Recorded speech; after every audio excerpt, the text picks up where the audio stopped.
السلام عليكم ورحمه الله وبركاته. ازيكم يا حلوين؟ عاملين ايه؟ يا رب دايما تكونوا بخير. قبل ما نبدا الفيديو دوسوا لايك واشتركوا في القناه لسه ما اشتركتوش، وفعلوا الجرس عشان يوصلكوا كل جديد ان شاء الله. ثواني بقى افتح الشباك عشان سامعين طبعا صوت السنيور ولا الصاروخ اللي بيقطع ده. قلت مش هيعملوا حاجه بس اشتغلوا، اول ما اتكلمت اشتغلوا على طول. بصوا بقى النهارده هعمل لكم ايه؟ هعمل لكم صينيه بطاطس بالكوسه بالفراخ. انا عندي كوسه بس هوريها لكم، كنت عامله الفريزر بس مش عايزاها تفك، فانا هوريها لكم بس وادخلها الفريزر على طول. كنت عامله كميه ودي طلعت كتير قوي فقمت شايلاها. انا اول مره اعمل كده، يعني اول مره اشيل كوسه في الفريزر. بس ايه قلنا نستغلها ونستعملها النهارده في الوصفه بتاعتنا دي. فانا قطعت البطاطس زي ما انتم شايفين بالشكل دوت، شايفين؟ كان معايا بطاطسين كبار قطعتهم كده، ومعانا بصلتين برده كانوا كبار قطعتهم برده بنفس الشكل دوت، ومعانا فرخه قسمتها نصين ومخصصينها كويس وكل حاجه، ومعاها الكبد والقوانص بتاعتها تمام. ومعانا طماطمايه مقطعه مكعبات كبيره صغيره اي حاجه زي ما انت عايزه. ومعانا بقى التوابل بتاعتنا اهي، ملح ومكعب مرقه دجاج وزعتر بابريكا، بهارات، فلفل اسود، وثلاث فصوص حبهان. خليكي عارفاه عشان تطلعيهم بعد ما تخلصي الاكل عشان ما يخش بق حد ويدعوا عليكي. ومعانا عود قرفه كده تمام. كده الوصفه كلها موجوده، ومعانا شويه زيت، ومعانا دبس الرمان عشان يخلي كده الاكله بتاعتنا مسكره وجميله، ومعانا معجون الطماطم. جبنا بقى طاسه اهي، حطيت فيها حبه زيت وهحط حبه كمان، وتعالوا بقى نشوف مع بعض هنعمل ايه. ما عندناش وقت ودايما متاخرين. بص بقى نحط الزيت كده يسخن، وعايزين يسخن كويس جدا عشان هنحمر فيه الفراخ بتاعتنا. هنحمر فيه الفراخ وبعد كده هنحط مكانها ايه، يعني خلينا نبدا مع بعض خطوه خطوه. الزيت كده بتاعنا سخن، هنعمل بقى ايه، ننزل بالفراخ.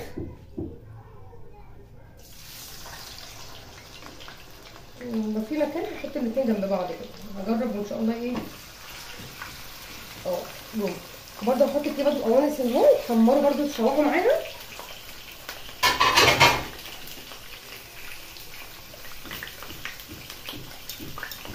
احنا بس عايزين ايه، تاخد صدمه كده.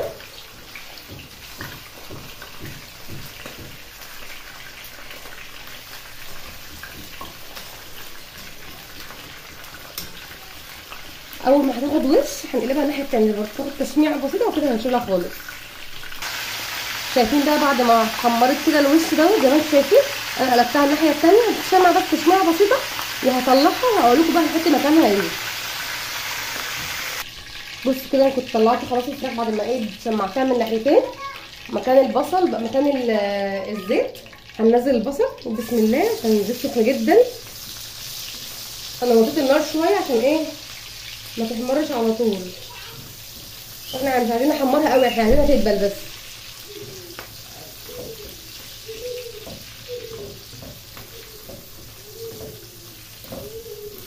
طلع لها بقى حته توم من الفريزر.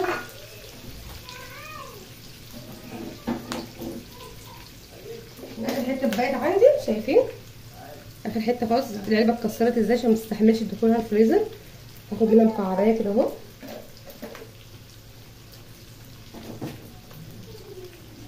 نخلي بقى البصلايه تدبل والتومه بتاعتنا تتشوح كده معاها. انت بقى عايزه تكتري كميه البصل كتريها براحتك، بس انا عندي ولادي مش هياكلوه، فانا في الاخر باباهم اللي هناكله لما يبقاش اوفر يعني علينا. فانت لو بتحبي البصل اكتر كتري، عايزه اقل قللي براحتك. بس هو ايه حلاوتها يعني او ميزتها في البصل والله بجد.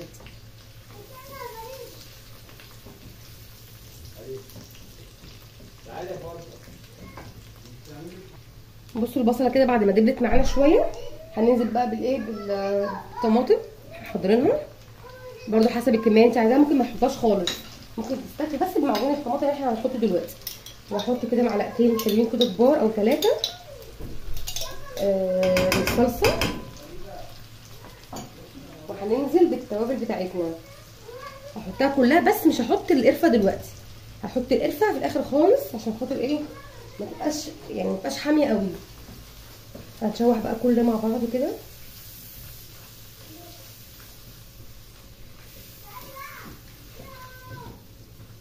مش فاكره انا قلت لكم انا حاطه ملح يعني مع التوابل الملح ده ولا ما نسيت.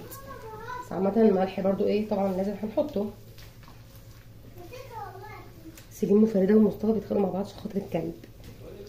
صوتهم عالي جدا، زعقت لهم كذا مره بس ما فيش، فمش قادره احرمكم من صوتهم بقى، اسمعوهم عشان انا المونتاج، عشان هاجي امنتج الفيديو، فانا خلاص كده مش هنزله غير بعد حين ميسره بقى.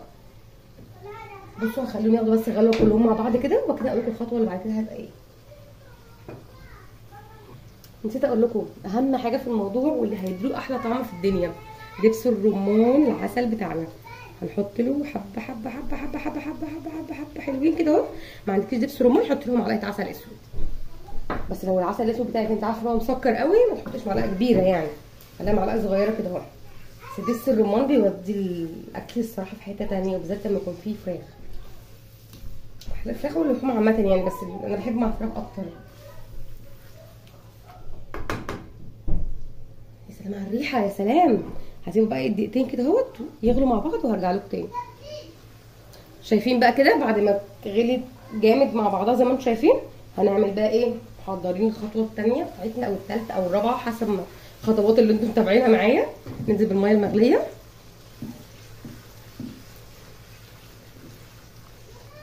حبه حلوين كده اهو عشان هنغطس فيها الفراخ.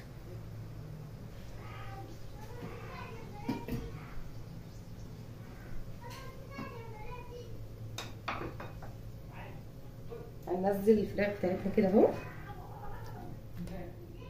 وهنشوف لو محتاجين ميه تاني هنزود ايه ميه، عشان هي دي اللي هتسوي بقى الفراخ فيها. ايوه والله عمالين نلعب انا وهي، وسليم قاعد معانا بيلعب. سامعين اللي انا عايشه فيه يا جدعان، المورستان. بصوا كده نزلناها اهو.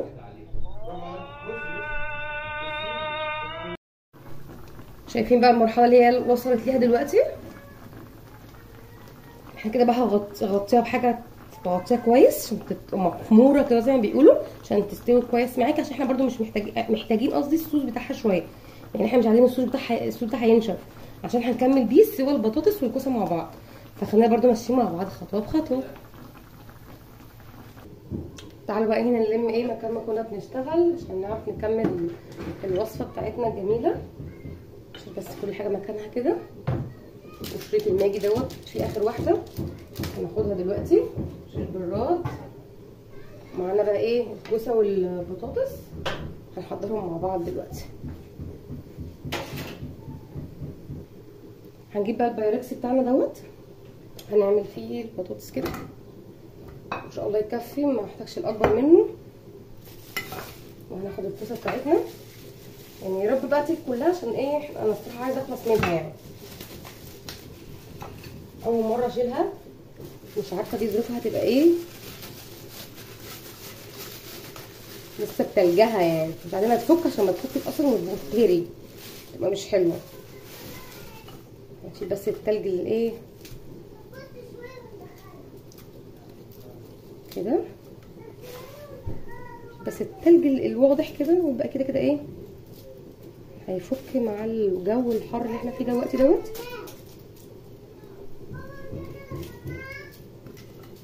زي ما انتم شايفين كده اهو. والفراخ بتاعتنا على البوتاجاز تاخد لها بقى غلوتين حلوين، عشان بعد كده احنا هنحطهم في الفرن مع بعض كملوا بقى سواهم براحتهم. هنحط بقى ايه كعب الماجي اللي معانا ده،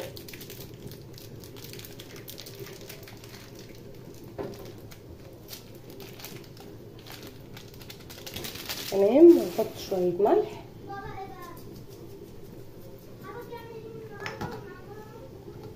وشويه فلفل اسود حلوين،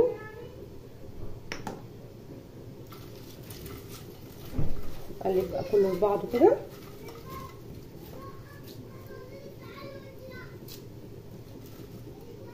مش عايزه اهتم قوي بفكه، وكده كده هيفك لوحده يعني. بس كده ما يبقى لها كتير في الفريزر، وانا خايفه يعني، مش خايفه، هي كده كده خلاص ما دام اتجمدت فهي خلاص يعني مش هيحصل لها حاجه، بس عايزه اعرف بقى دي ايه باظت ولا وضعها هيبقى عامل ازاي في الاكل. اول مره نجرب الكوسه في فريزر. بس كده دي جهزت معانا، نستنى بس الفراخ تجهز وهنقوم نازلين بيها عليها على طول، ونبدا ندخل بقى الفرن وايه. نشوف بقى الحركات بتاعتنا اللي احنا الافتكاسات بتاعتنا اللي احنا بنفتكسها كل شويه دي. بصوا هنا الصوص بتاعنا خلاص بتاع الفراخ كده. الفراخ معانا استوت ايه يعني، يعتبر اكتر من نص السوا، بس ما استوتش السوا اللي احنا ايه عايزينه للفراخ يعني، فاهميني. هي بقى تكمل سواها في الفرن. هطلع بس ايه الفراخ كده، نحطها بره لحد ما ناخد الصوص بتاعها.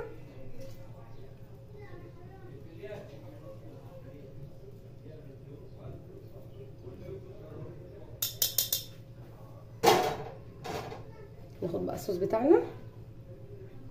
ما رضيتش اسيبه يتقل عشان خاطر لو تقل يعني ونشف مش هنعرف نسوي الخضار بتاعنا، واحنا عايزين نسويه.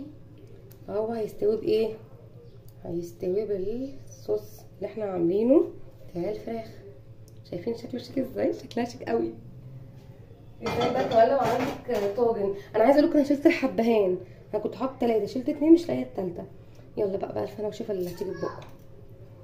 نحط الفراخ بتاعتنا كده، مش لازم تكون غرقانه، هي مع البخار بقى هتستوي في الفرن.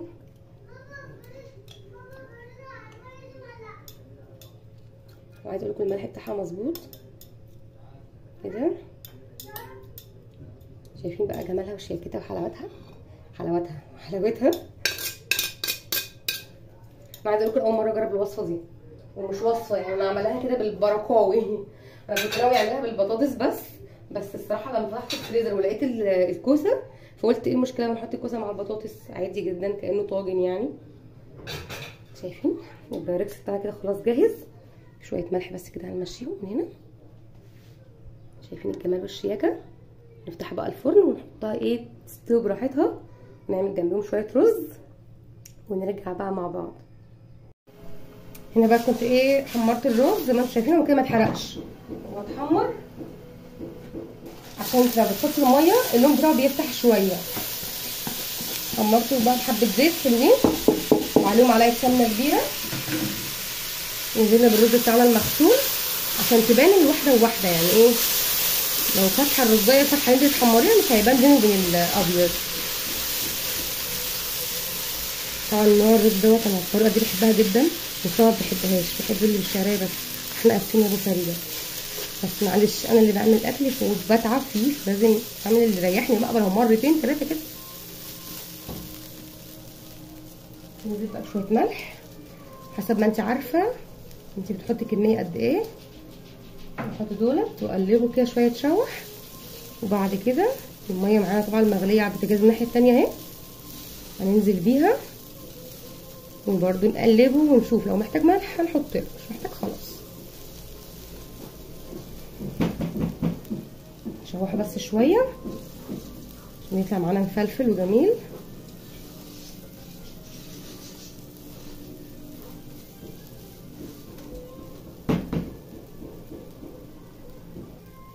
بصوا بقى هنا كنت شوحت شويه لحد ما الميه ما غليت.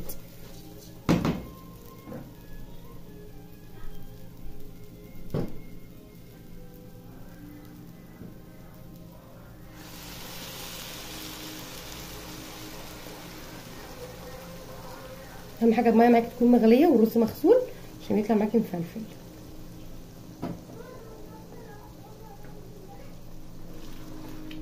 نديله تقليبه وهنحتاج ميه تاني، بس احنا ايه نفكه من بعضه كده ونحط له ميه لحد ما نغطي وشه. وحسب الرزايه اللي عندك كل واحد طبعا عارف هو بيستعمل ايه. في رز بيحتاج ميه كتير، في رز ما بيحتاجش ميه كتير.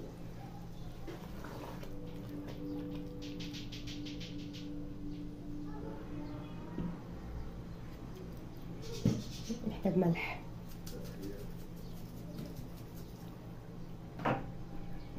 الملح العيني ده خشن جدا بيملح قوي يعني، عشان كده انا بستعمله بحرص.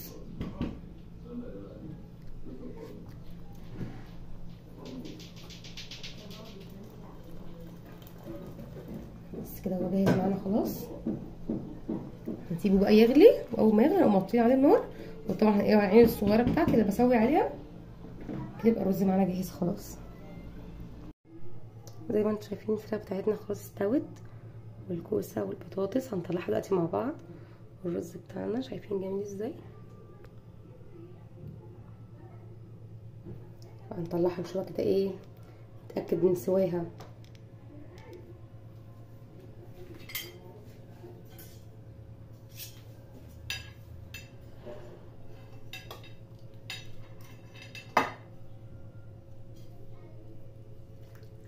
نسيت اوريكم عود القرفه اللي انا حطيته في الاخر، مش في الاخر يعني، لما جيت ارصها في الصينيه حطيت عود القرفه، بس انا ايه نسيت اصور لكم اهو. هو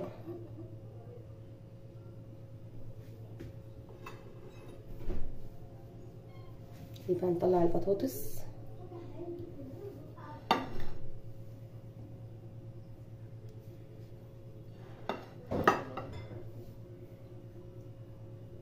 ادي الكوسه بتاعتنا.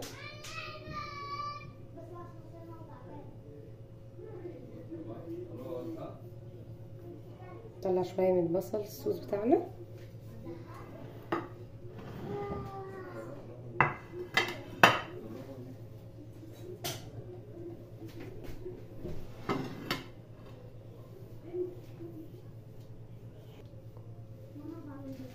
بقى البطاطس استوت،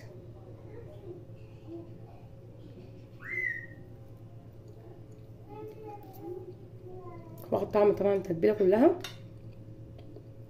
الكوسه برده معانا مستويه تمام. طبعا الرز مش عايزين نبوظ شكل الطبق. دي بقى نشوف الفراخ. هجيب سكينه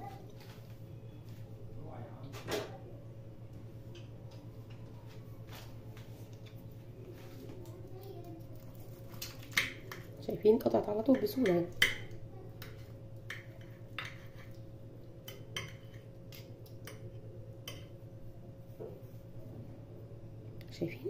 شايفين جمالها.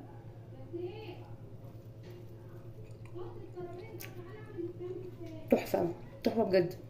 يلا بقى لازم ندوس على اللايك، ندوس على اللايك واشتركوا في القناه لو ما اشتركتوش، وفعلوا الجرس عشان يوصلكوا كل جديد ان شاء الله. يا رب الكونتاكت بتاعنا عجبكم النهارده.